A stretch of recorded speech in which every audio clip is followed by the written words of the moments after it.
Assalamualaikum warahmatullahi wabarakatuh. Kembali lagi bersama HNI dalam acara Taklim Roboan yang kita adakan setiap Rabu pagi. Dan insya Allah hari ini dengan tema yang berbeda, dengan pemateri yang berbeda. Sebelum kita mulai acara Taklim Roboan kita pada hari ini, marilah kita bersama-sama baca basmalah. Bismillahirrahmanirrahim. Selanjutnya, taklim roboan kita hari ini insya Allah akan dibawakan oleh coach, salah satu coach yang hebat. Insya Allah dengan materi mencecap surga di dunia, Masya Allah. Mudah-mudahan isinya surga semua ya. Sebelumnya, saya bacakan sedikit profil dari materi kita hari ini. Nama beliau adalah Eko Supriyatno. Yang pasti beliau adalah konsultan HR kita. Beliau juga senior bisnis konsultan GCI ya Coach ya? Ya. Kemudian founder beberapa bisnis, penulis buku bisnis, kolumnis di tabloid Wanita Indonesia, Tempo, Republika, Rakyat Merdeka, dan Jurnal Indonesia. Mantan direktur di LP3I MTC dan managing director atau direktur utama di LP3I Entrepreneur Center. Dan trainer, speaker di berbagai perusahaan nasional dan internasional. Langsung saja, tanpa membuang-buang waktu, marilah kita sambut Coach Eko dengan materinya mencecap surga dunia. Kepada Coach Eko, saya persilakan. Silakan Coach. Terima kasih Mas Muhammad. Bismillahirrahmanirrahim. Assalamualaikum warahmatullahi wabarakatuh. Izinkan saya berdiri karena biasanya begitu kerjanya trainer itu kalau nggak berdiri kayaknya nggak mantep gitu ya. Alhamdulillahirrabbilalamin. Wassalatu wassalamu ala asyrofil anbiya'i wal mursalin wa ala alihi washabihi ajmain amma ba'du. Puji syukur karena Allah Subhanahu wa taala karena hari ini saya yang kebagian jatahnya untuk sharing, untuk berbagi, mendistribusi pengalaman, ilmu dan lain sebagainya. Dan hari ini kita akan membahas sedikit topik mengenai hal yang mungkin agak menarik buat kita semua, dan ini diilhami oleh buku saya yang seperti ini. Ini judulnya Mencecap Surga di Dunia. Jadi ini diilhami materi hari ini diilhami oleh buku saya yang terbit tahun 2010 yang sempat diterbitkan oleh Gramedia. Sebelum mulai mungkin saya kasih prolog dulu sedikit. Jadi buku ini tampil tahun 2010, diterbitkan oleh Gramedia, dan judul aslinya sebenarnya bukan ini. Jadi judul aslinya itu bukan Mencecap Surga di Dunia. Jadi judul aslinya adalah Zona Nyaman dan Tidak Nyaman di Tempat Kerja. Sebenarnya itu judul aslinya. Nah, oleh direktur Gramedia diganti menjadi Mencecap Surga di Dunia. Nah, yang menarik dari buku ini adalah ketika diterbitkan tahun 2010 itu, saya coba mencari di rak buku Gramedia Matraman, dan buku ini ternyata saya cari di buku-buku motivasi itu tidak tersedia. Padahal Gramedia sudah menginformasikan kepada saya sudah diterbitkan. Walhasil saya cari di buku motivasi, rak motivasi itu tidak ada gitu. Saya baru karena judulnya sama, di rootnya diganti Mencecap Surga di Dunia. Ternyata buku ini ada di rak surga dan neraka. Saya baru Jadi rupanya yang masukin buku ini tuh nggak apa, sebenarnya buku tentang motivasi bekerja sebenarnya. Nah, tapi nggak apa-apa. 2010 juga sudah habis. Bahkan saya sendiri tidak punya buku ini. Saya cari-cari juga udah nggak ada. Saya cuma punya PDF-nya aja. Nah, yang sebelah kanan itu buku saya yang tahun 2014. Ini buku tentang bisnis multiplier bisnis stroke SOP. Jadi saya nyusun berdasarkan pengalaman saya membagikan pengalaman, mendeliver dan berbagi konsultansi kepada banyak perusahaan di Indonesia. Dan terakhir ini adalah e-book saya tentang bisnis cash machine yang diterbitkan di tahun 2014. Tapi tidak jadi buku, jadi e-book dia. Nanti kalau yang mau boleh japri ke saya share gratis ya. Mau baca buku ini silakan, yang doyan baca tentunya ya. Baik, itu sekilas profil. Saat ini saya menjadi senior bisnis konsultan di Grid Coach Indonesia, dan alhamdulillah dikasih amanah oleh HNI sudah 2 kali membantu membuat atau mendesain job analysis, dan kemudian hampir final ini key performance indicator di HNI. Founder beberapa bisnis, saya nulis beberapa buku, pernah dikontrak oleh tabloid Indonesia dan lain sebagainya. Itulah kira-kira Bapak dan Ibu. Yuk kita mulai aja. Saya punya waktu 1 jam untuk menjelaskan soal bagaimana mencecap surga di dunia ini. Nah, ini ada hal yang menarik yang Bapak Ibu mungkin perlu menjadi perhatian kita semua. Ini ada yang kenal nggak sama orang ini? Tahu nggak wajahnya ini siapa ini? Ya, Albert Einstein. Ya, mungkin kenal mah nggak, cuman tahu gitu maksudnya. Jangan sok kenal kan, kita juga kenal sama dia kan gitu. Jadi ada istilah yang sangat populer selain rumus EM sama dengan MC kuadrat. Dulu kita kan cuma tahu rumusnya E sama dengan MC kuadrat kan gitu. Nah, ini ada pernyataan yang luar biasa dari Albert Einstein yang menyebutkan insanity. Apa insanity? Dia bilang doing the same thing over and over again and expecting different result. Maksudnya apa sih? Pernyataan itu maksudnya apa gitu ya? Kalau mau diartikan secara bebas sebenarnya begini. Kalau mau bebas nih artinya sebenarnya begini. Kita tidak mungkin mendapatkan hasil berbeda, tapi cara melakukannya dengan cara yang sama. Kalau lebih bebas lagi, artinya sebenarnya begini. Hanya orang gila saja ingin mendapatkan hasil berbeda, tapi caranya sama. Impossible. That is impossible. Tidak mungkin. Berarti ketika kita ingin mendapatkan hasil yang luar biasa, yang berbeda, maka caranya berbeda gitu. Ya, caranya harus berbeda juga. Jangan cara A kita pakai untuk mendapatkan hasil yang B. Kita pengen dapat yang C, tapi caranya A juga, yang nggak bisa. Gitu. Kita mau jalan, saya misalkan mau ke HO gitu ya, dari tempat tinggal saya ke HO. Kalau misalkan mau lebih cepat, caranya harus berbeda gitu.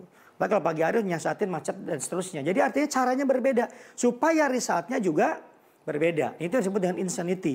Nah, kebanyakan orang ketika dia mengeluh, kemudian dia ingin mendapat hasil berbeda, dia lupa, dia menggunakan cara yang sama setiap kali. Maka akan dapat hal yang sama juga.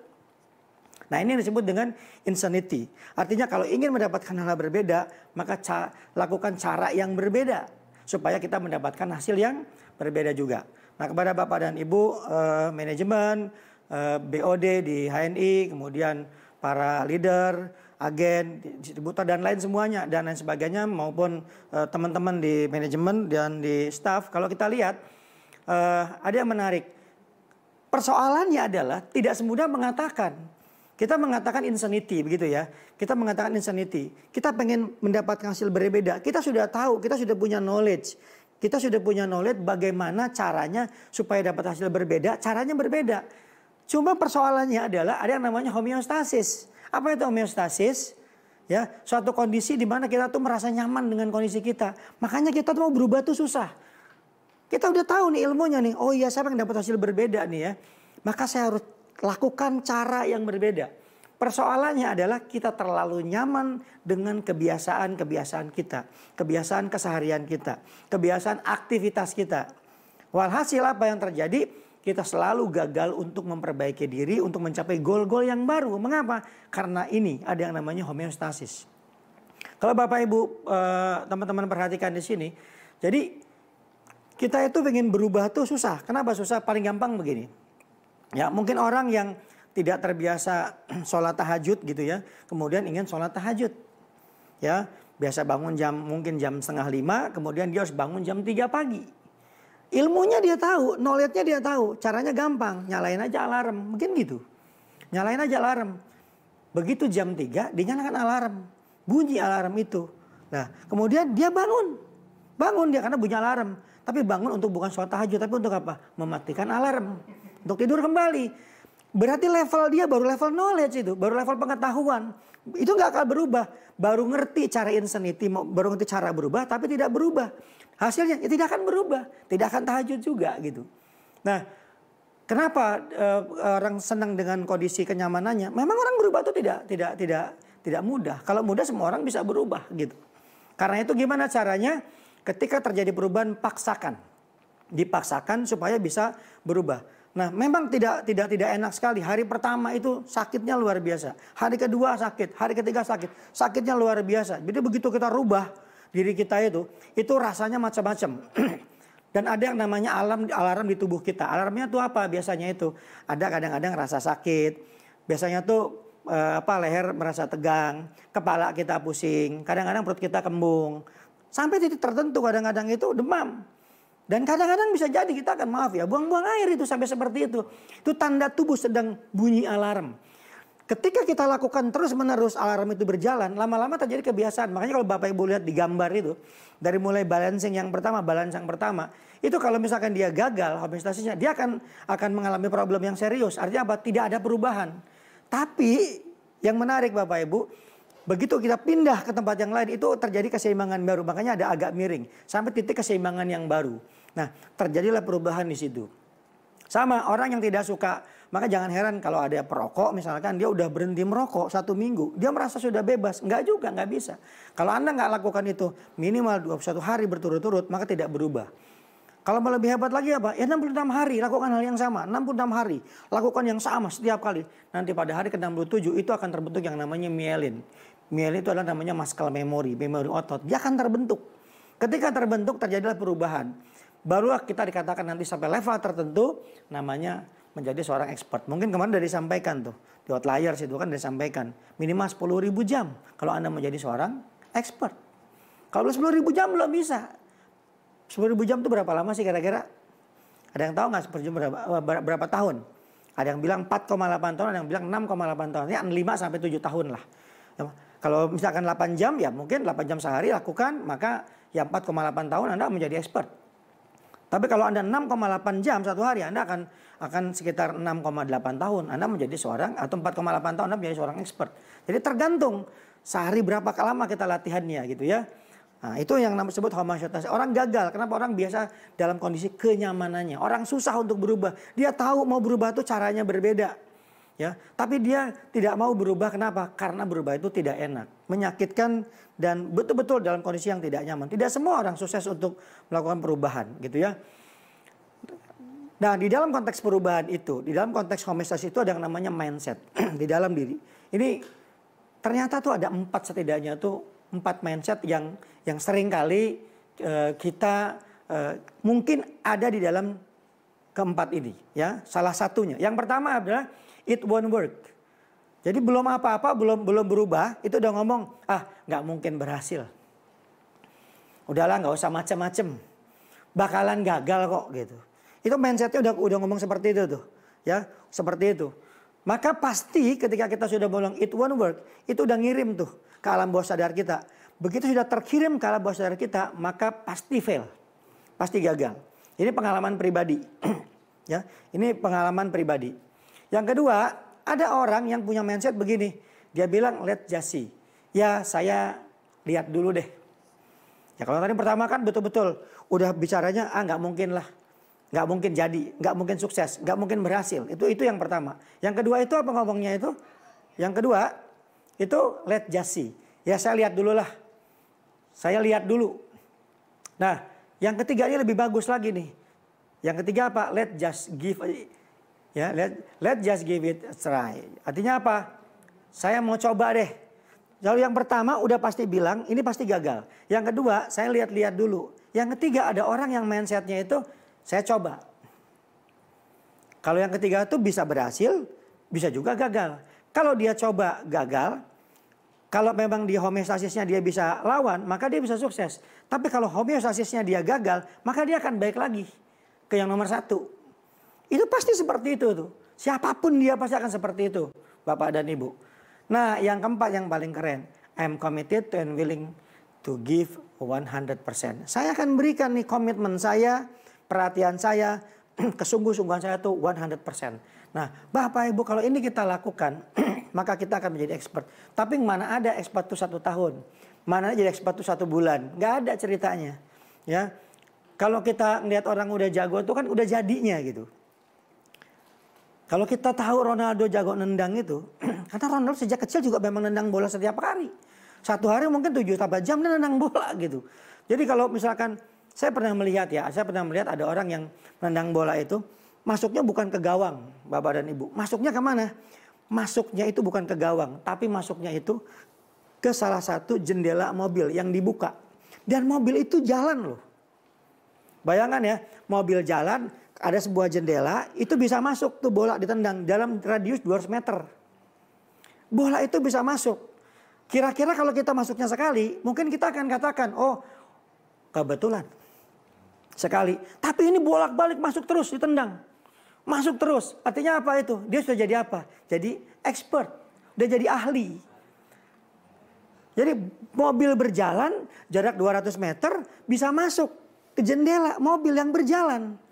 Kalau bukan expert tidak mungkin. Berarti dia udah tahu nendang pakai apa, caranya, kecepatannya berapa nendangnya itu, kecepatan kaki menendangnya pada kecepatan berapa, dia tahu persis gitu maksudnya. Dan itu expert namanya. Tidak mungkin jadi expert kalau misalkan cuma 1 bulan, 2 bulan, 3 bulan. Pembiasaannya butuh waktu mungkin 66 hari. Tapi setelah itu untuk menjadi expert 10.000 jam. Nah sekarang kalau kita udah tahu itu harusnya kita mau mencoba gitu. Nah sayangnya ada homeostasis tadi. Tidak semua orang mau berubah. Kenapa? Karena berubah adalah menyakitkan. Tidak enak.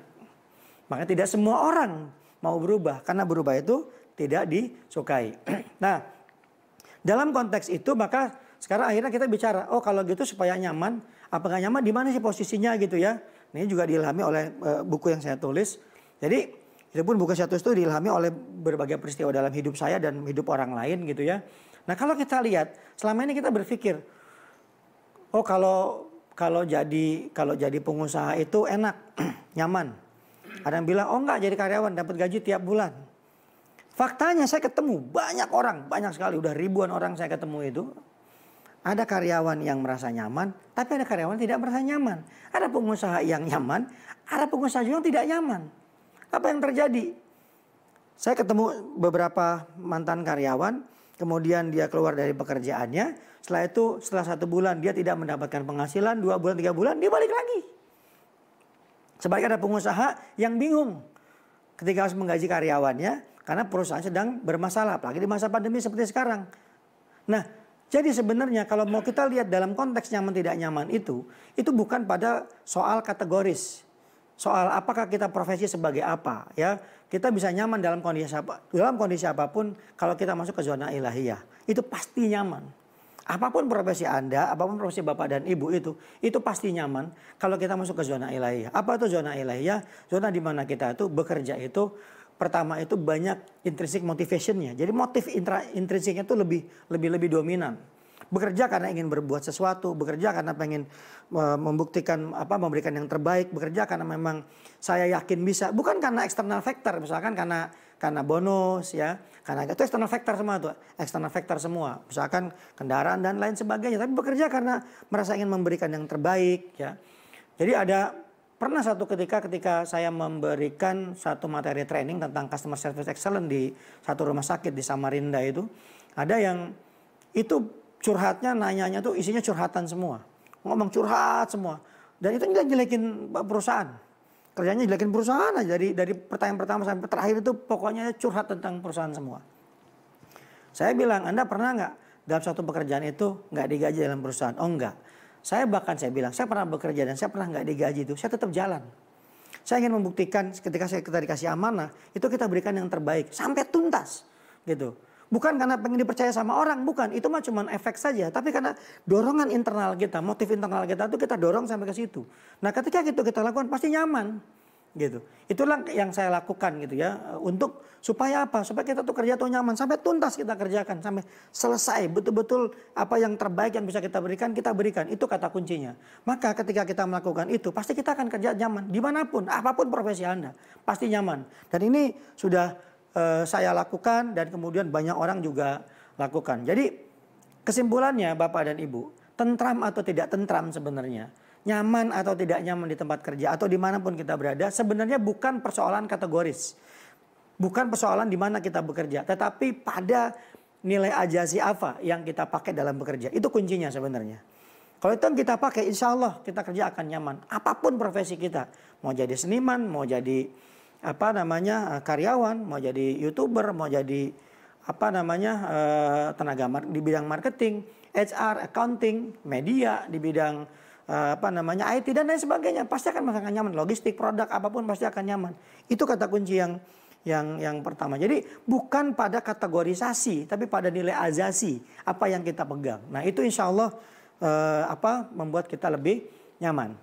Nah kalau itu kita udah tahu semua ilmunya, kita udah paham semua, maka kita harus melangkah lebih maju lagi supaya gimana caranya supaya kita bisa perform, supaya kita bisa berkinerja dengan baik. Karena kita ingin berkontribusi, karena kita ingin memberikan yang terbaik, kita ingin perform di sebuah perusahaan, maka kita harus tahu nih rumusnya. Rumusnya apa? Kompetensi ditambah sistem. Jadi P sama dengan K ditambah dengan S. Ini bukan Partai Keadilan Sejahtera ya. Ini performance sama dengan kompetensi ditambah dengan sistem. Ya, mau diartikan PKS juga silakan juga sih. Jadi performance sama dengan kompetensi ditambah dengan sistem. Berarti supaya kita perform, supaya kita punya kinerja yang bagus, maka kita mesti kompeten, mesti punya sistem yang memadai. Supaya hasilnya akan luar biasa. Nah sekarang saya mau bahas tentang kompetensi. Karena kita ngomongin tentang tadi ngomongin mindset, ngomongin yang lain-lain, ngomongin tentang homeostasis, ngomongin insanity. Itu ngomongin soal kompetensi. Setidaknya Bapak dan Ibu ada 5. Ya, ada 5 jenis kompetensi yang harus kita miliki dan harus kita pahami dan kita kuasai. Yang pertama adalah knowledge, yang kedua adalah skill. Ya, bukan skill ya. Skill itu kaki, tapi skill ini. Jadi pengetahuan dan keterampilan, knowledge dan skill. Lalu yang berikutnya adalah self concept atau konsep diri dan nilai-nilai. Kemudian karakter pribadi dan motif. Yang menarik, nah kalau kita bagi jadi begini. Yang menarik, ternyata kompetensi itu kalau kita bagi jadi dua variabel. Jadi variabel hard dan variabel soft itu. Nah yang hard kompetensi itu knowledge dan skill. Ternyata Bapak dan Ibu, teman-teman semua, yang menarik adalah ini kontribusinya cuma 20% loh. Jadi jangan heran kalau ada orang cerdas, ada orang pinter gitu ya, orang terampil gitu. Tapi kontribusinya dalam pekerjaannya, dalam profesinya itu cuma 20%. Di beberapa jurnal yang mengatakan bahkan hanya 12%. Jadi kalau kita bikin interval, itu antara 12 sampai 20% saja.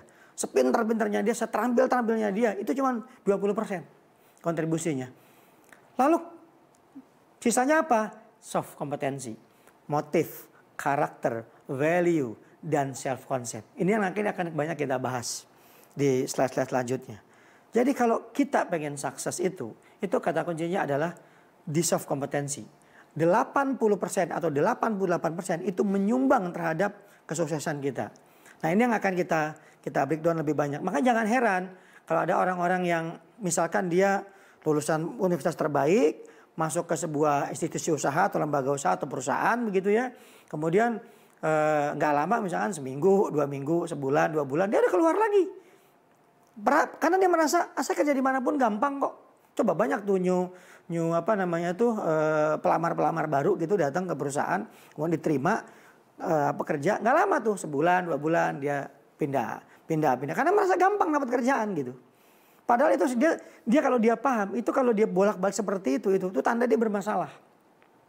Hard kompetensinya luar biasa tapi softnya bermasalah. Ada problem karakter, ada problem konsep diri. Atasannya misalkan dia nggak cocok sama atasannya, nggak bisa nyatu dengan atasannya, nggak bisa match dengan atasannya, cuman karena masalah sepele keluar. Kemudian konsep dirinya begitu ada tugas yang berat terlalu menekan keluar. Karena penugasan-penugasan diberikan dan itu seringkali membebani kita. Itu bukan wilayah knowledge dan skill, itu wilayahnya apa? Konsep diri. Seringkali kita kadang-kadang itu merasa kok kita punya keterampilan tapi kok nggak bisa menyelesaikan karena soft kompetensinya bermasalah. Kerjaan saya banyak bener nih, kerjaan saya bebannya luar biasa nih, target nggak tercapai ini dan seterusnya gitu. Nah itu sebenarnya persoalan soft kompetensi. Kalau kita udah homeostasisnya udah bagus, insanity-nya udah tahu, levelnya udah berbeda, maka soft kompetensinya akan terbentuk. Kerja jadi fun, nyaman. Gitu ya. Oke, ini salah satu contoh saja. Misalkan ada seorang programmer. Seringkali Bapak dan Ibu, kita kalau ngelihat orang, kok dia hebat bener gitu ya. Kok dia pinter banget, kemudian dia hebat sekali, kok dia sukses sekali. Yang seringkali terlihat sama kita apa sih biasanya Bapak dan Ibu? Teman-teman semua. Yang seringkali terlihat sama kita apa sih? Ayo, tahu nggak yang terlihat sama kita? Itu cuman hard kompetensi aja, cuman knowledge sama skill. Jadi kita cuma ngelihat dia pinter bener, dia hebat bener. Cuman knowledge sama skillnya itu yang ketahuan. Padahal sebenarnya yang unseen itu yang nggak terlihat, yang what people see itu yang 20% itu adalah knowledge dan skill. Yang what people don't see itu yang unseen itu 80% itu apa? Values. Ya kemudian konsep diri, karakter pribadi dan motif. Ini yang banyak orang nggak lihat gitu. Karena apa? Karena ada di bawah permukaan. Jadi kalau kita lihat di sini, dia ada di bawahnya sini. Nah, ada di sini, ada di bawah. Jadi orang nggak lihat, orang begitu ngeliat ada yang di atasnya aja tuh, di atas permukaan aja. Jadi di atas permukaan tuh ngeliat, tapi di bawahnya tuh orang nggak kelihatan gitu. Nah ini Bapak dan Ibu, teman-teman semua, yang membuat kenapa sih banyak orang sukses itu cuman kelihatan di atasnya saja. Ya, yang unseen-nya itu tidak terlihat. Nah, saya mau kasih contoh misalkan seorang programmer lah. Kalau Anda sebagai seorang programmer misalkan atau seorang staff lah di bagian IT begitu yang ngurusin kerjaan di bidang IT misalkan, yang seen-nya apa sih? Jadi ketika kita mengatakan dia kompeten nggak kompeten, itu yang pertama adalah knowledge. Berarti dia punya sertifikat. Misalkan kelulusan S1, sertifikat komputer itu namanya seen. Dia punya knowledge. Buktinya apa? Dia punya sertifikat. Ini namanya knowledge. Begitu kita punya bicara soal skill dia apa nih bentuknya nih? Skillnya adalah dia menggunakan Microsoft, menggunakan Oracle, menggunakan sistem dan sebagainya dalam bekerja. Maka kita sebut dia punya skill. Jadi yang bentuk sertifikatnya itu bentuk namanya knowledge-nya. Tapi yang skillnya dia mengerjakan pada sehari-hari. Kan pekerjaan yang diulang-ulang, knowledge berulang-ulang jadi skill. Tapi itu pun baru 20%. Yang 80 apa? Yang 80%, yang 80% adalah values. Apa yang kita bela. Konsep diri kita gimana. Jadi kalau ada misalkan kasih tugas, yakin bisa menyelesaikan. Bisa nggak nih selesai? Bisa. Kasih tugas 3 hari selesai nggak? Selesai. Gitu. Pasti tuntas. Gitu. Itu namanya konsep diri. Dikasih beban, selesai misalkan gitu. Yakin bisa mengerjakan? Bisa. Ya kan gitu. Target tercapai, yakin gitu. Itu konsep diri namanya. Ya kalau karakter pribadi itu traits berhubungan dengan bagaimana kita di dalam diri kita tuh mendorong supaya kita tuh bisa sukses gitu. Nah kalau motif itu biasanya sesuatu yang kita ada tantangan di dalam diri kita tuh motif ya.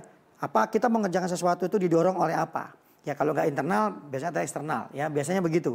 Nah itu 80% Bapak dan Ibu. Saya mau bahas nih sedikit soal ini.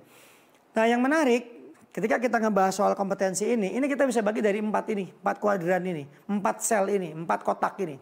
Yang pertama adalah 4 kotak ini ada gabungan antara kepatuhan dengan kinerja. Jadi ada orang kalau kita perhatikan itu yang kepatuhannya tinggi, kinerjanya rendah. Contohnya gimana nih? Misalkan jam kerja jam 8, dia jam 7 udah datang, comply dia. Kepatuhannya tinggi sekali. Before on time, jadi on time. Ya before in time maksud saya. Jadi sebelum jam kerjanya jam 8 itu dia udah datang. Misalnya jam setengah 8, jam 7, 8 kurang seperempat. Pokoknya udah datang. Itu namanya kepatuhannya tinggi. Tetapi kinerjanya rendah. Contohnya apa? Dikasih tugas, dikasih pekerjaan, dikasih beban, dikasih target dan lain sebagainya. Itu seringkali apa? Targetnya. Misalkan kasih kerjaan nih 3 hari. Itu pekerjaannya nggak selesai 3 hari. Selesainya 7 hari, 10 hari, 20 hari. Atau selesai 3 hari tapi gangguin teman-temannya. Bantuin dong, tolongin dong. Saya masih belum tolongin dong. Itu namanya kinerjanya rendah. Jadi ada orang yang bertipe tuh question mark, tanda tanya. Artinya apa? Dia patuh. Tapi dia punya problem kinerja. Berarti ini orang punya problem apa? Punya problem hard kompetensi. Dia punya masalah di knowledge dan punya masalah di skill. Kalau kita bisa metain ini kita enak. Oh dia punya problem di kinerja. Berarti dia problemnya HC. Dia punya problem knowledge dan punya problem skill. Gampang obatnya. Obatnya apa? Tinggal kesini aja obatnya. Ini. Selesai. Nggak tahu cara ngerjain, nggak bisa cara ngerjain, obatnya ini. Gampang. Jadi problem solving untuk hard kompetensi itu gampang. Training. Nggak tahu nih cara ngerjain A. Training tentang A. Nggak ngerti tentang misalkan input data. Ya dikasih tahu cara input data. Bisa. Bisa juga coaching selain training. Bisa juga mentoring. Atau bisa juga sekolah. Selesai. Jadi menyelesaikan masalah hard kompetensi itu mudah. Gampang. Kasih training beres. Kasih coaching beres. Kasih mentoring beres. Apalagi dikasih sekolah. Luar biasa. Gampang. Selesai masalahnya. Yang kedua. Ada orang yang ada di bintang. Star. Maksudnya gimana tuh bintang tuh? Kepatuhannya tinggi, kinerjanya tinggi. Star. Ya. Dikasih pekerjaan selesai, sebelum waktunya juga udah selesai, kasih target, capai targetnya, seringkali melebihi target pula. Kebetulan kepatuhannya tinggi pula. Nah, star. Orang-orang seperti ini harus dikasih reward biasanya yang cukup. Kalau enggak dia biasanya pindah ke tempat lain atau ke tim lain. Pasti. Coba lihat di tim sepak bola yang jago-jago. Kan gak pernah betah satu tim. Pindah. Ya, cari tantangan lain. Dia pengen cari tantangan yang lain. Dia pengen jadi bintang di tempat lain juga. Nah, biasanya begitu tuh. Jadi ada orang yang kinerjanya tinggi, ada orang yang kepatuhannya juga tinggi. Nah, ada yang tipenya itu dog. Jadi kinerjanya tinggi, kepatuhannya rendah. Contohnya gimana nih? Ada orang yang kasih target tercapai, selalu tercapai targetnya. Tapi kepatuhannya masuk sesuka-sukanya dia. Ya, karakternya bermasalah, sering ribut sama temennya. Ya, kalau dia kerja sama tuh nggak mau, suka-suka dia, janji sering meleset dan melesat. Melesetnya jauh banget gitu maksudnya gitu, alias melesetnya parah gitu. Ya, itu berarti apa? Kenapa gambarnya dok? Karena sering gonggong. Oh, ini karena saya nih, kalau bukan saya nggak bisa nih. Ini karena karyanya saya. Oh, kalau karena saya nggak bisa. Nah, itu tadi begitu. Makanya gonggong terus gitu. Jadi kinerjanya tinggi, luar biasa, hard kompetensinya bagus. Tapi kepatuhannya rendah. Berarti apa problemnya? Problemnya SC.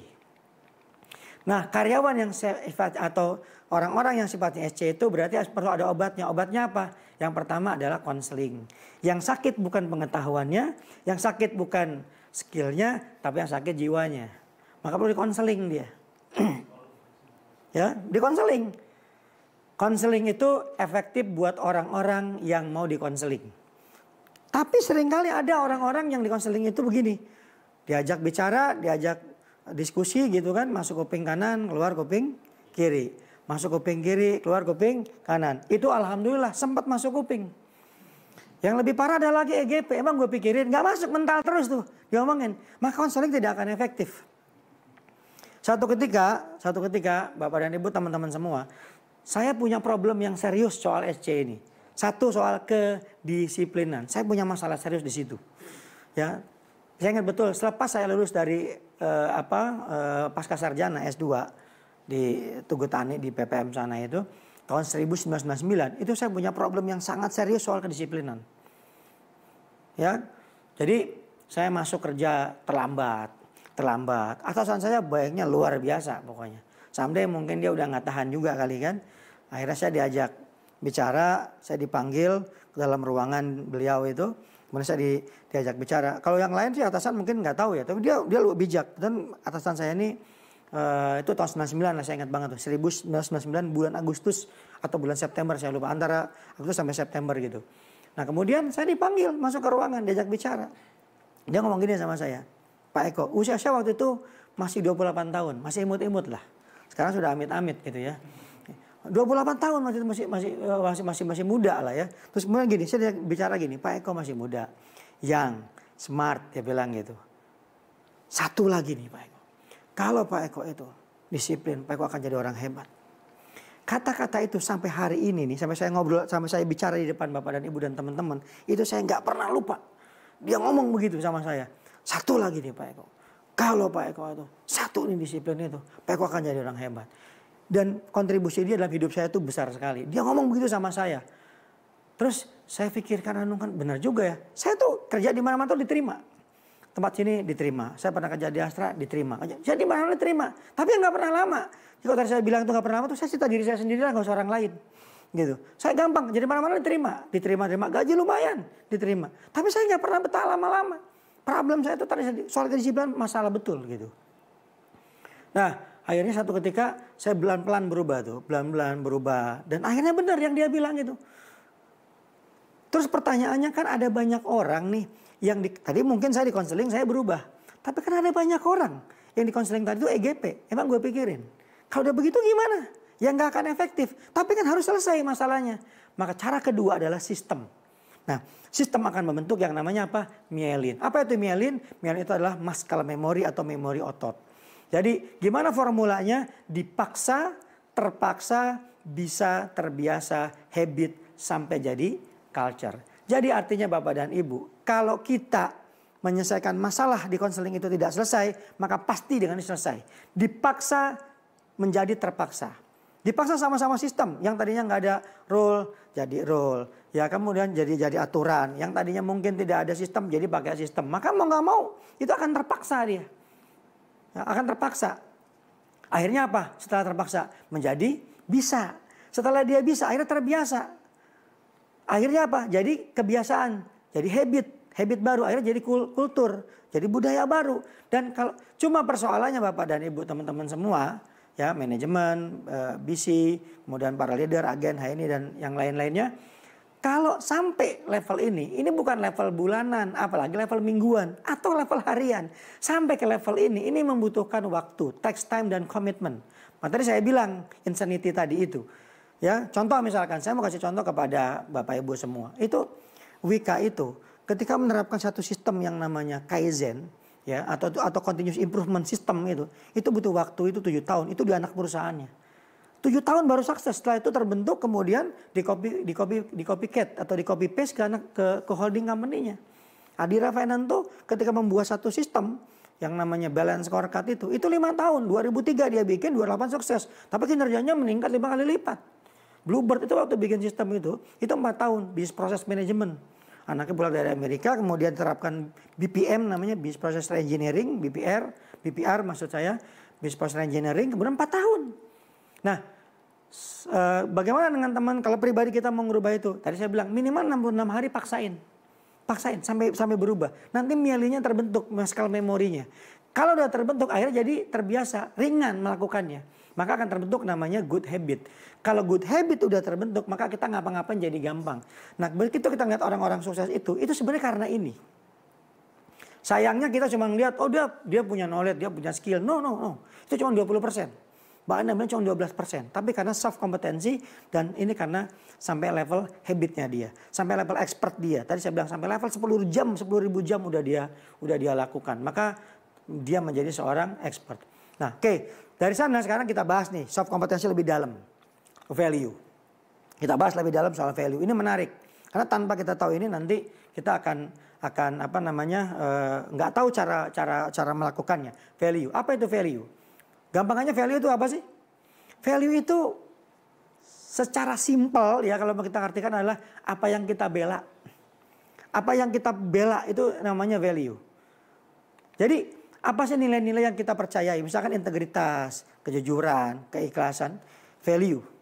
Kalau Anda mau tahu value Anda, coba cek. Ini karena 1 jam tidak cukup ya. Saya kasih gambaran aja. Cara ngeceknya gimana? Coba Anda cek. Anda kaitkan antara goal dengan value Anda. Kalau Anda nggak berhasil karena value Anda salah. Misalkan gini, saya mau contoh diri saya. Saya punya problem dengan kesehatan. Ya, saya punya problem sering sekali sakit. Dari 100 value yang ada itu, ternyata saya baru ngeh. Setelah saya runcingkan ya, jadi 10, bahkan jadi 5, bahkan jadi 3. Satu-satunya value tentang kesehatan tidak masuk. Baru saya paham. Kenapa saya suka sering sakit? Karena value tentang sehat itu nggak masuk. Saya biasa satu tuh pasti ya soal agama pasti satu. Yang kedua tuh keluarga. Ya, ketiga baru soal kekayaan. Keempat soal soal pertemanan dan seterusnya. 10 itu saya lupa. Tapi ada 10 kurang lebih 1, 3, 4 tuh kira-kira gitu. Jadi Anda cek value Anda. Anda pengen punya goal, tapi goalnya Anda cek dengan value. Kalau value-nya Anda dengan goalnya Anda nggak nyambung, pasti nggak tersampai. Pasti tidak akan tercapai goal Anda. Saya jamin nggak bakalan. Kenapa? Karena apa? Antara goal dengan value-nya udah nggak nyambung. Apa yang kita percaya soal value? Apa nilai yang menjaga kita dalam ritme kehidupan kita? Apa juga nilai-nilai menjadi rule dalam kita bersikap? Rule-nya kayak gimana nih dalam kita bersikap? Jadi mudahnya adalah semakin jelas value kita, semakin cepat kita memutuskan. Tanpa kita punya, misalkan gini, tanda orang punya value-nya bermasalah gini. Misalkan gini, kita misalkan ingin mencapai sesuatu. Tapi kita memutuskannya kok lama gitu. Itu tandanya bukan value. Tapi kalau misalkan antara goal kita dengan value kita tuh dekat itu cepat kita memutuskan. Saya pengen A, saya pengen B. Tapi value-nya memang itu cepat memutuskan. Oke, sip. Berubah ya, saya pengen turun 3 kilo dalam 1 bulan misalkan. Ya, tapi value sehat nggak ada di 10 besar, nggak bakalan. Iya dikasih tahu, iya aja gitu. Tapi nggak bakalan dilakukan. Kenapa nggak dilakukan? Karena tidak masuk dalam value-nya dia. Ingat ya, value ini bukan di knowledge dan bukan skill, tapi dapat di soft kompetensi. Di unseen yang nggak terlihat dalam diri kita. Jadi kalau value-nya makin jelas, maka cepat kita akan memutuskan. Dalam peristiwa apa kita cepat memutuskan? Tadi saya bilang olahraga, target, keuangan, keluarga, dan lain sebagainya. Itu value-nya apa? Kalau nggak nyambung dengan goal kita, saya jamin itu antara value dengan goal nggak nyambung. Maka nggak sampai-sampai. Jangan-jangan yang satu value-nya ke timur, goalnya ke barat. Jadi lagunya Wali deh. Yang kedua, karakter. Value udah jelas saya kira ya, value. Karakter, ini ilmu tentang kekayaan. Ini mesti saya deliver, ilmu tentang kekayaan. Seringkali kita pengen membangun kekayaan, ya. Tapi kita nggak tahu caranya. Ada ilmunya juga gitu. Nah, caranya gimana? Pemahaman tentang karakter. Yang pertama, apa yang sedang Anda bangun? Anda punya goal kaya, terus kemudian apa yang Anda akan bangun? Bagaimana perilaku keseharian kita untuk mendorong sampai ke level tujuan kita itu? Bagaimana cara kita mengatur uang? Jadi 3 itu penting. Sekarang yang pertama, saya mau jelasin. Ini saya ambil dari Pak H.P. Trenggono, Presiden IBF. Beliau bilang begini, apa yang kita bangun? Apa yang sedang kita bangun? Apa yang sedang Anda bangun? Kalau dia bilang gini, barang siapa tidak dengan sengaja membangun kekayaan, kemungkinan besar secara tidak sadar sedang membangun kemiskinan. Dan saya pahaminya begitu. Saya dapat ilmu ini di tahun 2014 dan ternyata benar. Ya, kalau kita nggak sadar ingin membangun kekayaan, sebenarnya secara tidak sadar kita sedang membangun kebalikannya, kemiskinan. Oh, saya mah udah cukup lah, saya mah istiqomah, saya mah udah cukup lah. Orangnya segini nggak usah banyak-banyak segala macam gitu. Sebenarnya nggak yakin juga saya. Karena nggak tahu aja gitu, ilmu ngatur uangnya nggak tahu sebenarnya itu. Yang kedua, maka saya mau berikan nih ilmu risk formula. Jadi orang kaya itu ternyata punya formula. Kenapa orang bisa membangun kekayaan? Itu kan ada formulanya. Dan ini sudah hasil dari studi dan riset begitu banyak orang-orang kaya di dunia. 1 income, 2 saving, 3 investasi, yang keempatnya simplicity. Cara bacanya gimana? Cara bacanya nih yang saya ingin berikan kepada Bapak dan Ibu dan teman-teman semua. 1, cara bacanya. Kita kan punya income. Bapak Ibu punya income. Apakah yang di BC jadi agen atau yang lain-lain, apalagi yang di karyawan di HO, ya. Income. Setelah kita dapat income apa? Itu ada nomor 1 kan? Setelah dapat income, itu yang nomor 2 adalah simplicity. Bukan ke saving, bukan ke investasi, kedua ke simplicity dulu. Simplicity itu gimana? Dapat Anda gaji naik, gaji nambah, itu hidupnya nggak berubah. Simple, tetap simplicity. Gitu. Gaya hidupnya nggak berubah. Kan yang merusak itu kan gaya hidup sebenarnya.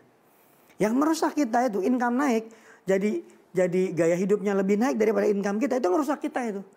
Orang seringkali banyak berutang segala macam itu kan karena itu. Nggak simplicity. Akhirnya apa? Makin banyak problem di dalam hidupnya. Ya, karena makin banyak gaya, makin banyak tekanan kan gitu akhirnya.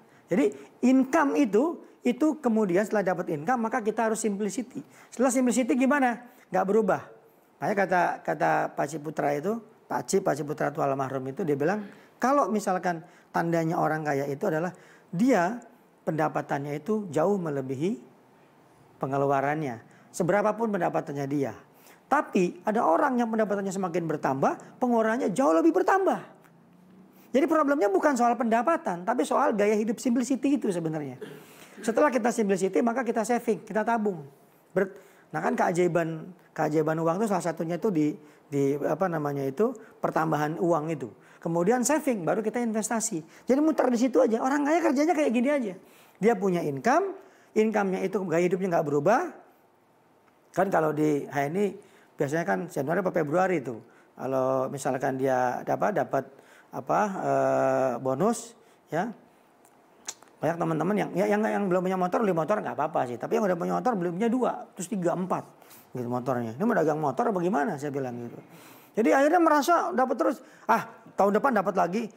Itu kenapa dulu itu kenek gitu. Itu nggak pernah kaya. Kenapa? Dia pikir dapatnya tiap harian, besok dapat lagi. Akhirnya dia pikir sekali ngantongin 300.000, 400.000, 200.000. Dia pikir besok dapat lagi.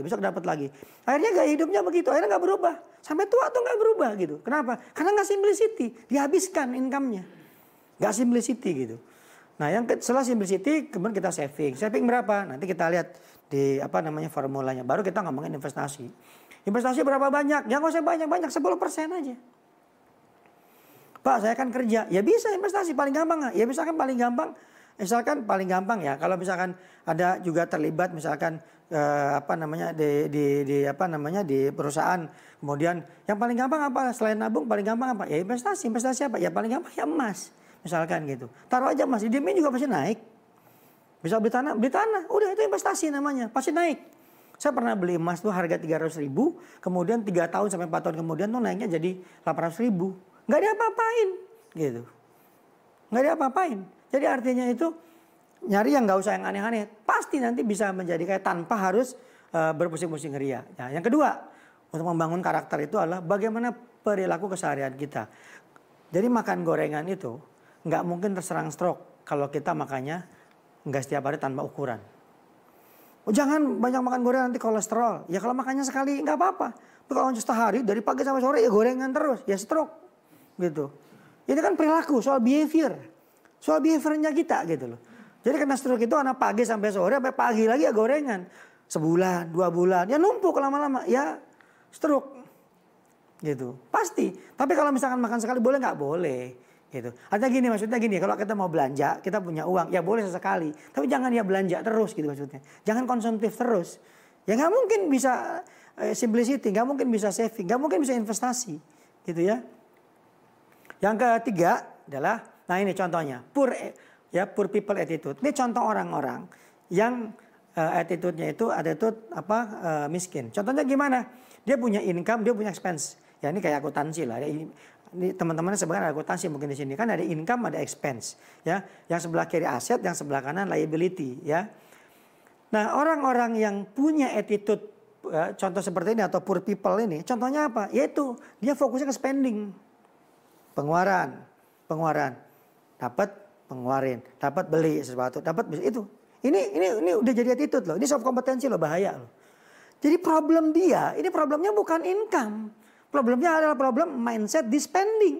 Karena dia fokus kepalanya itu dapat duit ya pokoknya kayak connect tadi, dapat duit habisin. Gitu.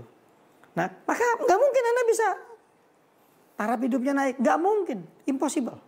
Pasti fail. Yang kedua, ini middle class. Middle class kayak gini nih, ya. Middle class people attitude. Modelnya kayak gimana nih? Dapat income, expand-nya apa? Ke liability, jadi beban. Ya, jadi ke liability, ke beban, ke lifestyle. Nah ini golongan kelas menengah, banyak tuh artis-artis biasanya tuh.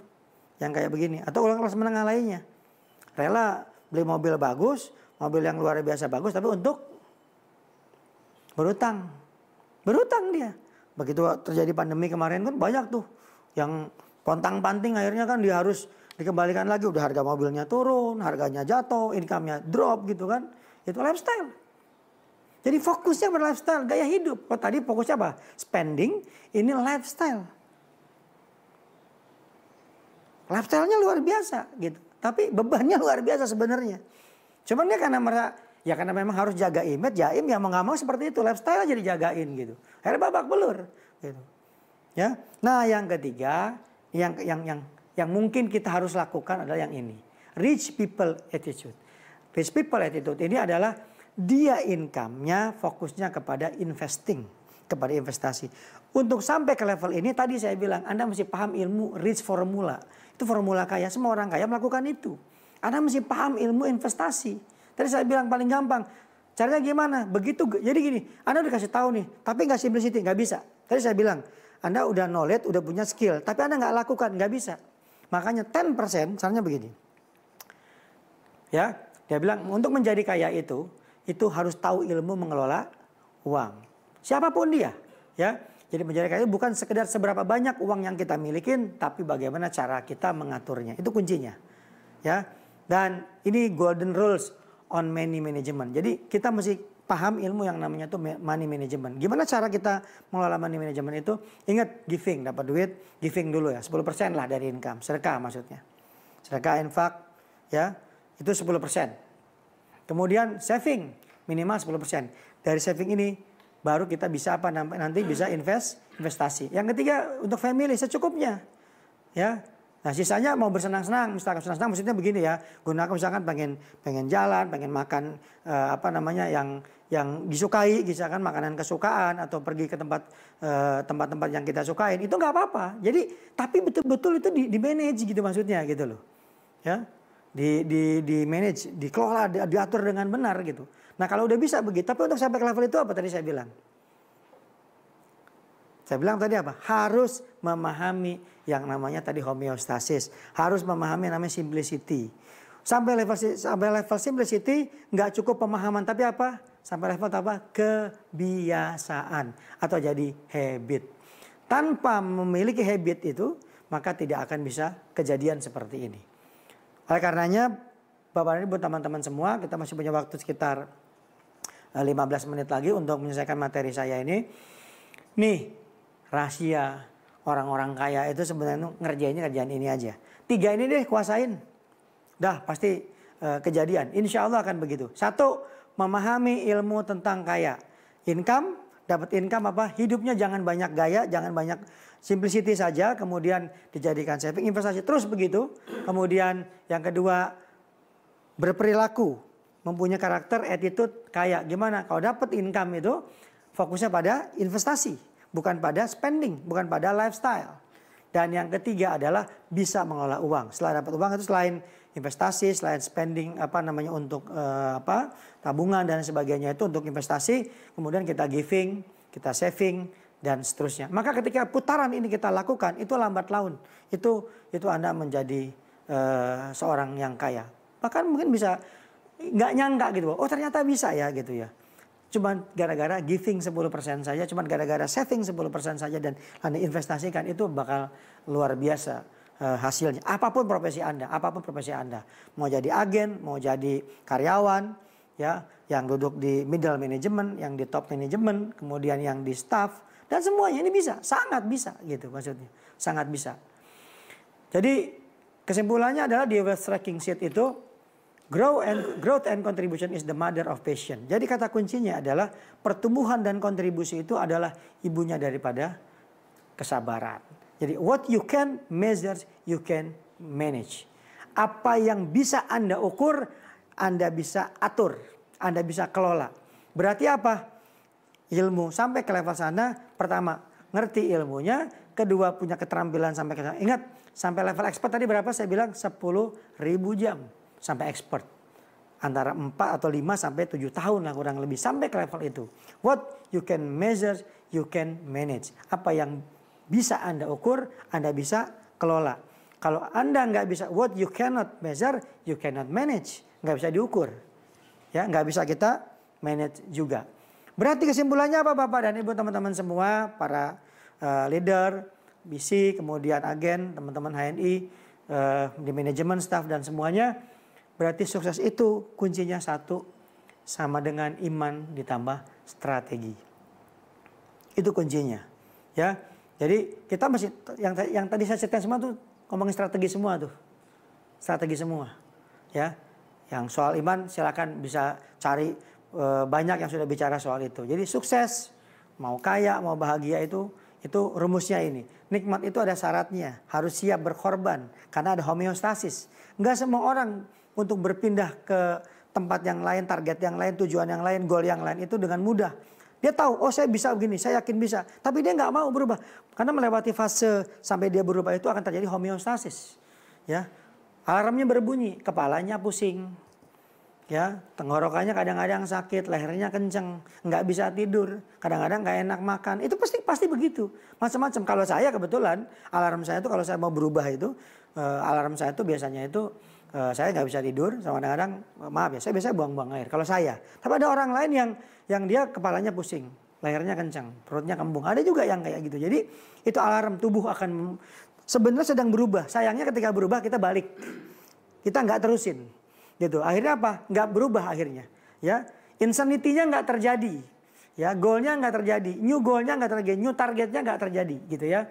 Jadi dia bilang ada yang namanya hypnotic goal dengan true goal. Kalau true goal itu goal yang biasa-biasa aja. Kalau hypnotic goal itu sesuatu yang beyond. Kalau di perusahaan tuh sekarang istilahnya tuh ada OKR atau moonshot goal. Goalnya itu luar biasa, beyond dia. Itu namanya hypnotic goals. Jadi goal yang benar-benar membuat kita tuh luar biasa itu untuk mencapainya. Nah, sampai ke level itu apa sih yang mesti kita lakukan supaya kita bisa sampai ke level sana? Setelah kita udah tahu ilmu myelin, kita udah tahu insanity, kita udah paham bagaimana, kita udah punya value apa yang mau kita bela, value kita sama dengan goal kita. Kita udah tahu tentang ilmu membangun kekayaan dan seterusnya, bagaimana berubah dan seterusnya. Maka yang paling mudah kita lakukan adalah gunakan prinsip Pareto atau 80-20. Apa itu 80-20? 20% effort, 80% berapa? 80% result, hasil. Jadi 20% usaha, 80% hasil. Enak nggak? Jadi gunakan prinsip Pareto sampai ke level itu. Gimana caranya prinsip Pareto? Contohnya gimana? Nah, ini ada beberapa bukti yang menarik dari prinsip-prinsip Pareto, ya. Yang pertama adalah ternyata 20% dari staf penjualan itu memberikan kontribusi terhadap sales. 80% sales di perusahaan itu dikontribusikan oleh 20% dari staf penjualan. Sekarang misalkan kita bicara HNI. Yang jagoan mungkin leader ada berapa jumlahnya? Mungkin jumlahnya ada berapa ratus. Semuanya berkontribusi, pasti berkontribusi. Tapi 80% itu kontribusinya mungkin dari sekitar 20 orang. Atau 30 orang. Ya mungkin sekitar 20%. Ternyata di perusahaan juga begitu sama. Kontribusi 80% penjualan itu dari 20% dari sales. Yang hebat-hebat. Modelnya begitu kebanyakan. Ada lagi bukti yang lain tentang Pareto. 20% pelanggan itu memberikan kontribusi 80% profit ternyata. Dari research. Jadi 80% profit itu dihasilkan atau dikontribusikan dari mana? 20% dari pelanggan. Bukti yang berikutnya apa? Nih. Coba acara di TV atau di media atau di itu. Isinya apa? 20% pemberitaan itu coba isinya. Kayak kemarin lihat berita, kemarin sebelumnya tuh berita isinya Atta Halilintar. Isinya Raffi Ahmad. Bola isinya Raffi Ahmad juga. Artis isinya dia juga. Orang nikah isinya dia juga. Orang lagi senang isinya dia juga gitu. Jadi 20% media pemberitaan itu acara 80% acara di televisi itu dikontribusikan oleh mereka aja isinya gitu. Kebanyakan isinya. Dia lagi. Ya 4L lah, lo lagi gitu. Isinya dia lagi gitu. 2D 2L atau 4L gitu. Ya, dikontribusikan dari situ. Jadi bahkan acara TV 80% dihasilkan oleh orang yang itu-itu aja. Nah itu artinya apa? Prinsip Pareto itu berjalan. Ya, prinsip Pareto itu sedang berjalan. Nah kemudian apalagi? Ternyata 80% buku-buku bestseller itu dihasilkan oleh 20% penulis. Ya, jadi kalau kita lihat buku-buku bestseller misalkan buku Paranal Kasali misalkan itu bestseller dulu bukunya di marketing itu bukunya Pak Hermawan Kertajaya gitu. Sekarang marketing misalnya bukunya Seth Godin misalkan gitu. Ya, buku sekarang yang sedang ramai buku-buku tentang startup misalkan gitu. Itu rata-rata 80% buku-buku yang bestseller itu ditulis oleh orang-orang yang kurang lebih itu aja. 20%. Prinsip Pareto dikontribusikan oleh 20% penulis, prinsip Pareto. Nah, bagaimana cara menggunakannya supaya kita bisa menggunakan Pareto dalam kehidupan sehari-hari, dalam pekerjaan, dalam hidup dan dalam pekerjaan kita? Yang pertama adalah sebisa mungkin kita berupaya meningkatkan apapun ya dalam hidup kita. Bukan dalam jumlah yang kecil loh. Jadi kita dalam jumlah yang sangat besar. Ya. Lalu kita tanyain sama diri kita, apakah yang akan memberi kepada kita itu hasil yang lebih baik dengan upaya yang lebih kecil. Jadi kalau kita misalkan gini, Pak nggak masuk akal, irasional itu nggak mungkin. Kalau kita pengen dapat gede, caranya juga gede. Di awal mungkin begitu, tapi cara seperti itu tidak akan membuat orang happy, nggak membuat orang nyaman. Jadi kunci daripada Pareto adalah mendapat hasil yang luar biasa dengan cara yang lebih mudah atau lebih kecil. Kalau kita di dalam bagannya kira-kira gini. Jadi di bagan Pareto itu kayak gini modelnya, ya. Ada bagan Pareto atau di dalam sel ini ada 4 sel, ada usaha dibandingkan dengan imbalan. Jadi ada usaha yang tinggi, ada usaha yang rendah, ada imbalan yang rendah dengan imbalan yang tinggi. Nah, prinsip Pareto adalah more with less. Artinya apa? Imbalannya tinggi, usahanya rendah. Bukan berarti tidak memberikan komitmen 100% loh ya. Tetap kita memberikan komitmen 100%. Tetapi caranya apa? Nanti begitu kita berikan komitmen 100%, caranya itu kita akan mendapatkan imbalan yang tinggi. Nah ini prinsip yang namanya Pareto. Bagaimana cara mewujudkannya prinsip Pareto itu? Yang pertama fokus. Kita fokus. Ketika kita punya goal, kita punya target yang berbeda, kita fokus kepada itu. Kemudian do more with less. Kita lakukan sedemikian rupa itu, melakukan ingin mendapatkan sesuatu yang besar dengan cara yang lebih simpel gitu ya. Yang ketiga adalah berbeda. Ya ini berbeda nih, karena lampunya kan ada lampu yang putih dengan batu di antara lampu-lampu atau neon-neon yang bohlam yang warna hitam itu ada yang warna putih, artinya berbeda. Diferensiasi, kita harus berbeda. Dan yang keempat adalah disiplin.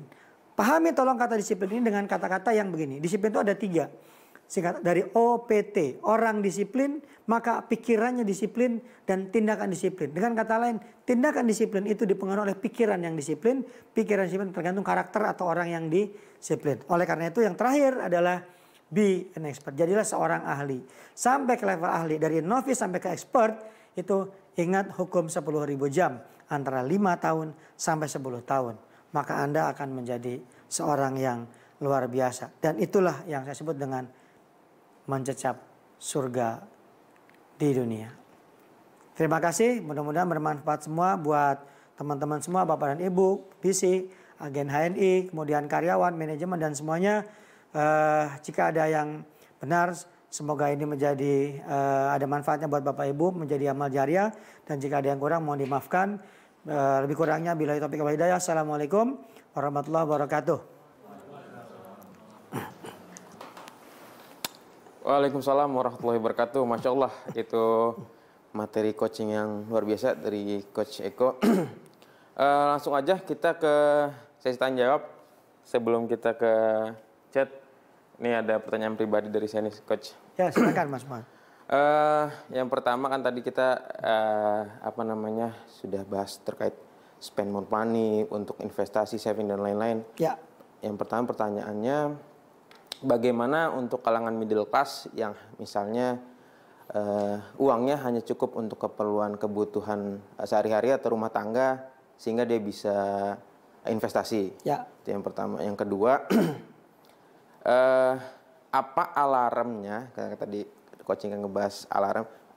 Bagaimana alarm atau tanda-tandanya ketika misalnya taraf hidup kita sudah mulai naik dan kita sudah bisa merubah gaya hidup. Ya. Karena kalau saya lihat orang kaya pun ya tidak sederhana sebenarnya kan gaya hidupnya. Cuman mereka pasti sudah tahu, wah saya sudah kaya ini berarti saya sudah bisa spend more money untuk lifestyle-nya gitu. Baik. Nah itu dua pertanyaan dari saya. Mungkin kita langsung bacain aja Coach di sini biar nanti langsung dijawab. Boleh.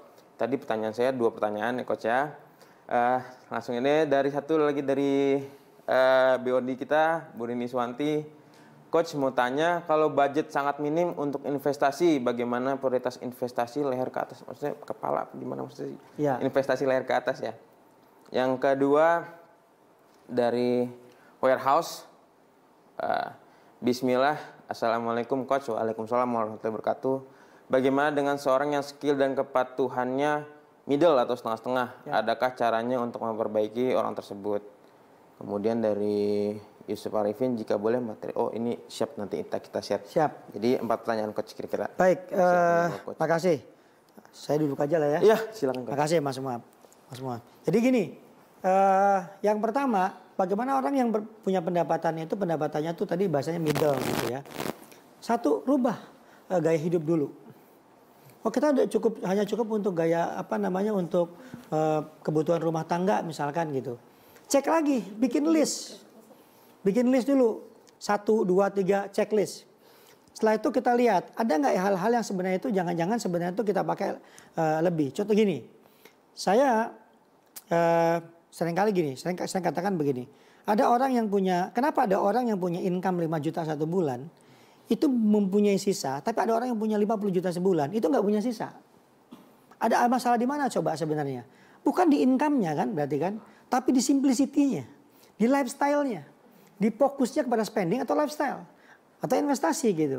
Misalkan gini, kita punya 5 juta, kita pikirkan how to do, bagaimana kita pikirkan supaya dari 5 juta itu pengeluarannya itu pokoknya pertama kali keluar itu nggak boleh diapa-apain. Jangan dikonsumsi. Jangan dikonsumsi, tapi apa? Di saving dulu. Dipaksa, tadi kan saya bilang Melin, dipaksa. Jadi cara pertama dipaksa, kan saya bilang tadi insanity.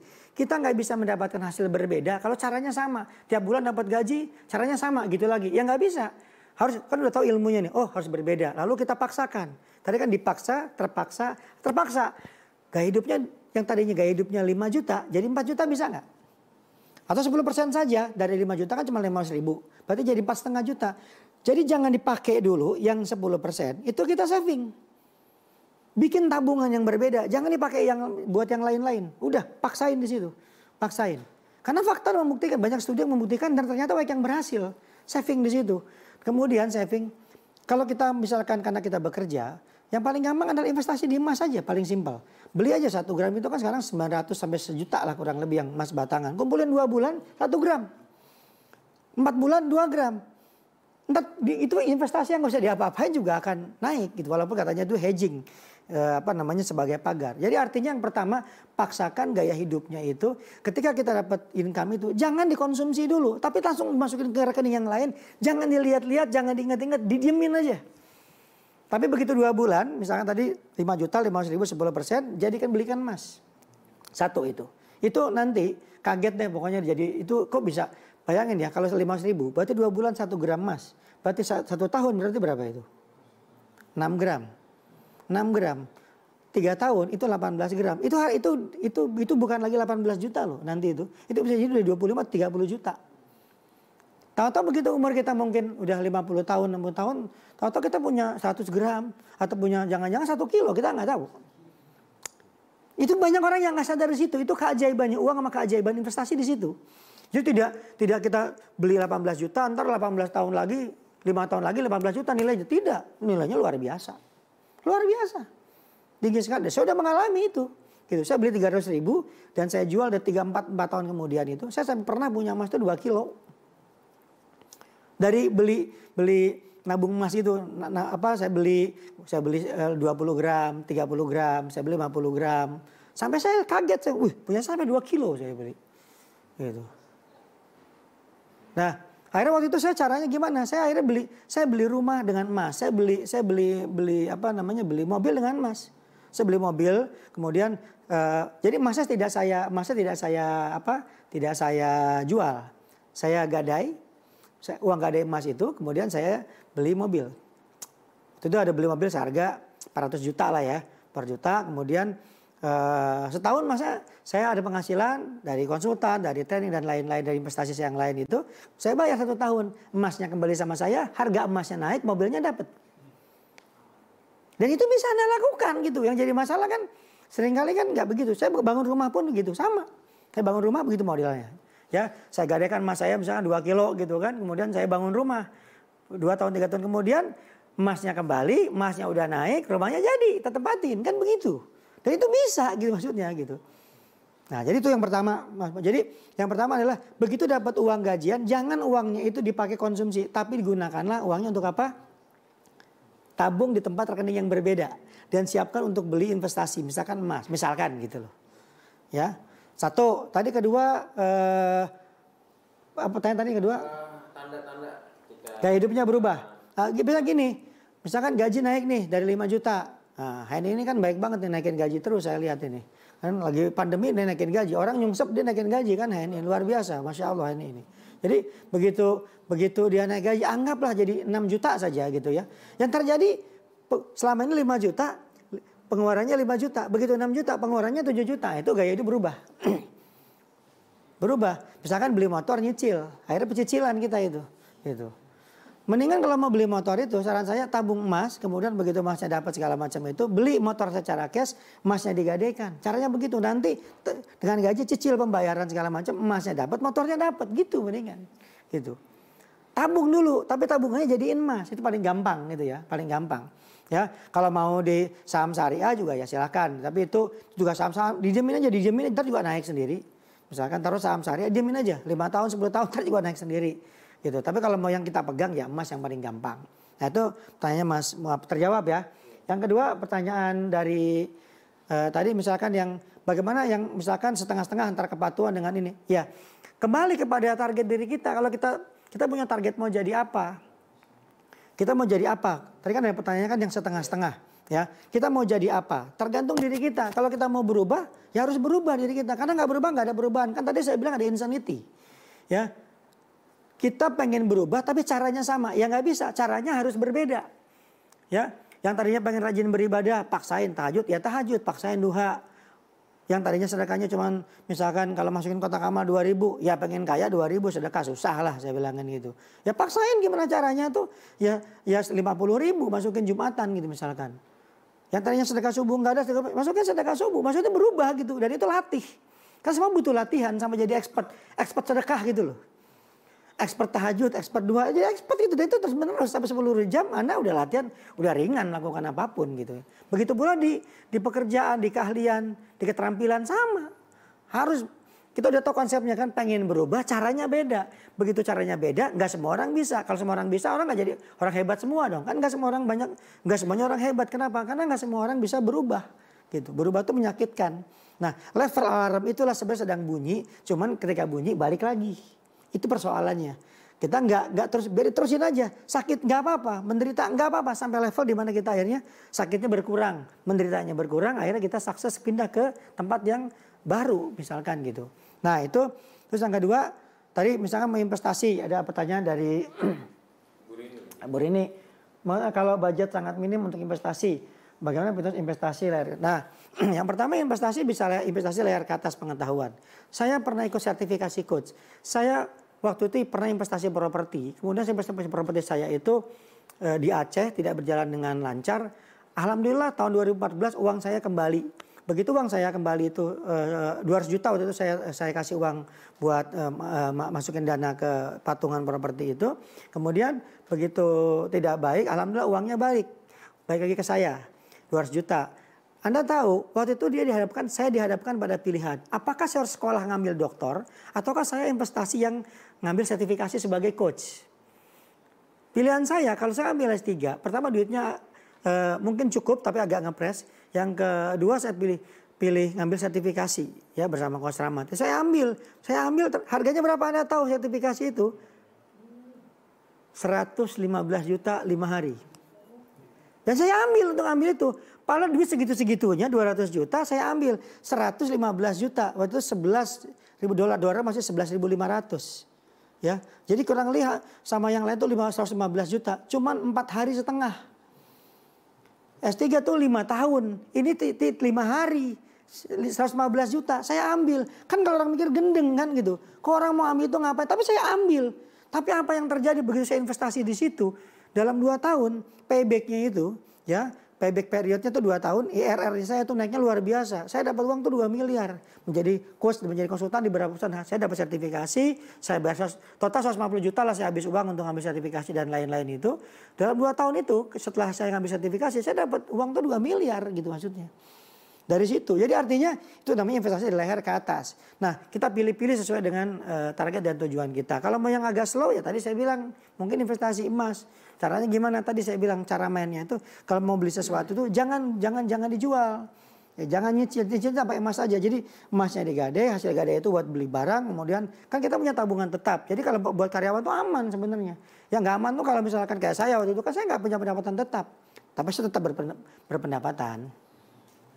Nggak punya pendapatan, tetap berpendapatan lah insya Allah gitu ya. Karena pendapatannya begini naik turun. Kalau naik bagus, lagi turun ya 0 kadang-kadang gitu. Ya bisa juga 0 gitu. Bisa juga tingginya tinggi bener gitu. Jadi tidak tetap. Nah buat orang yang emas itu aman di situ sebenarnya.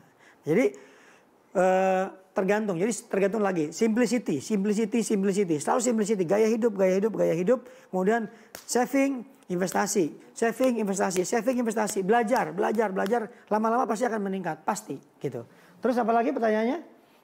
Oke, satu lagi deh. Oleh yang ini. Satu lagi tuh Coach. Assalamualaikum Coach. Dalam hadis qudsi yang diriwayatkan oleh Imam Bukhari dan Imam Muslim, Allah berfirman, sesungguhnya aku sesuai prasangka hambaku. Apakah tersebut memiliki keterkaitan pada olahan mindset? Jika tersebut memiliki sinkronasi dengan mindset, maka how to do work-nya? Ya betul. Jadi Allah memang tergantung prasangkanya kita. Kalau prasangkanya baik ya baik, dapat ya dapat. Pasti sukses ya sukses, sudah gitu aja gitu. Jadi artinya gini, cuman itu mindset itu terbentuk setelah kita tahu mindset, kita harus jadi ahli. Itu jadi ahli 10.000 saya bilang. Tapi ke level itu terjadi namanya homeostasis. Alarmnya bunyi. Begitu alarmnya bunyi kita balik lagi. Makanya nggak jadi expert, makanya goalnya nggak tercapai. Sebenarnya itu problemnya. Mindsetnya udah benar. Bahwa kita pengen sukses, Allah tergantung hambanya, kita yakin bisa. Terus kemudian begitu kita udah paham insanity, begitu mau berubah, aduh susah, pusing, sakit kepala dan lain sebagainya, pindah ke tempat yang tadi lagi, akhirnya nggak jadi berubah. Karena butuh waktu lama 10.000 sampai kita benar-benar menjadi orang yang ahli di bidang itu gitu. Ya kalau kita lihat mungkin orang seperti Raffi Ahmad, seperti Atta Halilintar yang punya pendapatan segitu luar biasa besarnya gitu kan. menjadi YouTuber itu sampai akhirnya saya jadi bukan pasif income juga sih, karena mereka mesti bikin konten kan di YouTube-nya itu. Itu kan butuh waktu lama sampai dapat ke level itu gitu. Bukan instan, bukan seketika. Kita menganggapnya terang aja dia. Kita kadang-kadang lihat sesuatu itu terang aja begini. Akhirnya kita pembenaran, justifikasi gitu. Jadi betul yang dibilang oleh penanya tadi, intinya adalah mindsetnya dibenerin. Allah tergantung sangkaan hambanya. Kita sangkanya udah baik, tapi begitu kita mulai, begitu ada alarm jangan kaget, begitu kepala pusing, begitu leher kencang, begitu perut kembung dan lain sebagainya, biasa aja. Terusin sampai level menjadi sesuatu. Sampai udah berubah jadi ahli. Sampai ahli saya bilang 5 tahun sampai 10 tahun. Terus latihan, maka Anda akan jadi hebat jadi ahli sedekah, jadi ahli tahajud, jadi ahli duha, jadi ahli di bidang A, di bidang B, jadi ahli kekayaan, whatever apapun itu bisa gitu maksudnya gitu. Nah, akhirnya ujung-ujungnya itu tadi saya bilang faiza azam fatawakal Allah kan. Kalau kita berazam, ya fatawakal Allah. Ya azam itu kan part of daripada ikhtiar. To be expert gimana? 10.000 jam, 5 tahun sampai 7 tahun. Saya kira itu untuk menjawab pertanyaan Bapak dan Ibu semua. Lagi-lagi moga ada manfaatnya buat Bapak Ibu semua. Dan saya berharap Anda semua bisa menjadi orang yang sukses, menjadi orang yang kaya dan bisa memberi manfaat buat agama kita juga. Lebih kurangnya saya akhiri di sini. Assalamualaikum warahmatullahi wabarakatuh. Mohon maaf lahir dan batin jika ada yang kurang. Saya kembalikan ke moderator. Silakan. Oke, terima kasih Coach Eko atas materi dan jawaban-jawaban dari pertanyaan rekan-rekan semua. Alhamdulillah semua pertanyaan sudah dijawab oleh Coach dan insya Allah semua jawaban memuaskan ya. Alhamdulillah baik, karena materi dan tanya jawab sudah selesai, kita akhiri taklim rubuhan kita pada hari ini dengan membaca lafaz hamdalah, alhamdulillahirabbil alamin, dan kita sempurnakan dengan doa kafaratul majelis. Subhanakallahumma wa bihamdika asyhadu an la ilaha illa anta astaghfiruka wa atubu ilaik. Mohon maaf jika ada kekurangan dari saya dan kru yang bekerja hari ini. Saya akhiri. Assalamualaikum warahmatullahi wabarakatuh.